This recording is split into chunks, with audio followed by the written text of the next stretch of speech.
Mukanisa? Yego n'amahoro. Neza hiwanyu. Yego turashima Imana no Yego, turabona inka hariya anye ni sawa kweli. Yego. Yego musanze mworori. Yego. Mbega izo nka zanyu ni inzungu cyangwa n'indobo? Yego, none izo nka mworora muri muzikura he? Turazigura. Murazigura. Aguma hawe. Ibyo zifungura. Musanzwe ugitangura kuzorora. Amafaranga turagurisha nk'ibiti.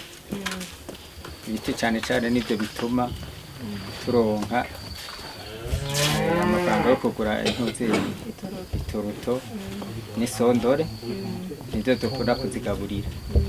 None nk'imwe ifungura ibingana gute ku munsi?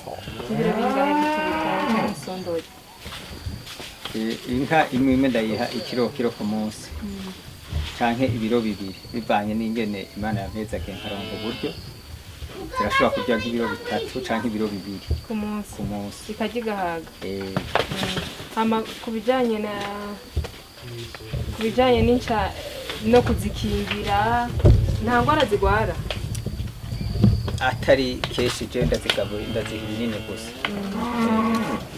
Iyo zikunze kurwara zigwara nk'amukube ariko si kenshi cane. Umwimbu none ubona zikura nk'uko nyene uvyifuza canke hariho nk'ikibuze? Inka no kuvuga ivyaye hashitse nk'amezi 8 niho nshobora kwicukiriza. Ndayigurishije ndashobora kwigurisha nk'umuriyoni canke amajana 8 niyo mafaranga ashobora kugurisha maze amezi 8 zose bitisubira inyuma kubita gose mazi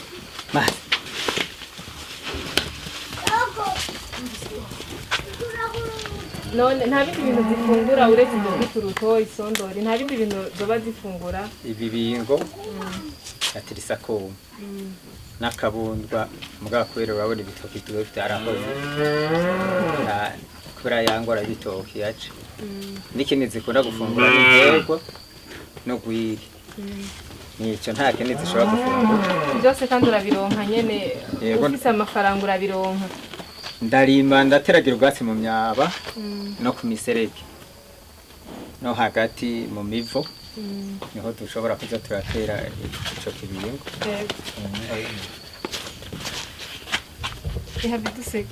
Mubatekereza cyane none ko wubatse ibiraro byinshi mu kiraro kimwe hashobora kubamwo inka zingahe? Imwe yose iribana canke zibanamwo ari zibiri? Inka yose iribana. N'inyana ivutse iribana. Inyana ivutse imisi 7 niho bibana na nyina. Imisi 7 iheze ndayishira mu ruhongore rwayo. Nta nimwe ibana n'iyindi. Kubera kino zitabana ko tutazishira hamwe nkuko ari nka zibiri kandi mbona umengo zishobora no kuhakwira. Hasi zibiri gusa urabona ko hari imwe n'inyana yayo. Hino hari iyindi n'inyana yayo. Imfizi nayo iba hagati. Kandi nayo ntegezwa kwitegurira ubwato bwayo. N'amazi aho zirira. Kubera igituma nanka ko zibana no kwanka ko zonzanya mu kurya. None ni bande bagufashije kuzironka kugira ngo uronke inka urora? Bagufashije nko kubacyariza ayo mararo imenye? Ibi byose ndavyikorera. Nkarodera nk'umukozi gusa azarafasha. N'inka niwo waziguriye urumva? Amukozi barondera gusa abakozi bagufasha?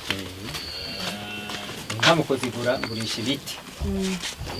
Uragurisha ibiti hamukasizaho amahera wakuye mu biti kuciyazana mu nka? Mutahe ndawukura mu biti. Ibyo mfungura ibyo turima nabyo byo kurya. Murakoze cyane. Hama iyo ngize Imana ikabyara amata tuza turayashora. Zikamwa nk'amaritiro angahe ku munsi? Iyo irashobora gukamwa nk'amaritiro 10 canke 9. Aya bakwiye canke uvuga ati ni makeyi? Ayo ntabakwiye kubera mu bisanzwe zezi n'inka nita z'inyama. Zigwiza inka zigwiza inyana nyinshi mugabo ntizikamwa cane kubera tudakundana n'izo zindi zo gukama ko mbona n'isoko y'amata izo zindi turatwifuza mugabo tugaca tubura iyo tuzikura muraburiya muzikura turifuza inka ikamwa amaritiro menshi cane ariko tuca tubura iyo tuzikura none mutera akamo nk'abande kugira ngo bashobore kuzibaronsa nuko tabaza nyene abagira neza kugira ngo batuzanire inka nziza za kijambere zishobora gukamwa amata menshi cane ama ikindi naco turabura ibindi biryo zishobora kurya kugira ngo zikamwa amata menshi twebwe rero umva zikamwa amata make kubera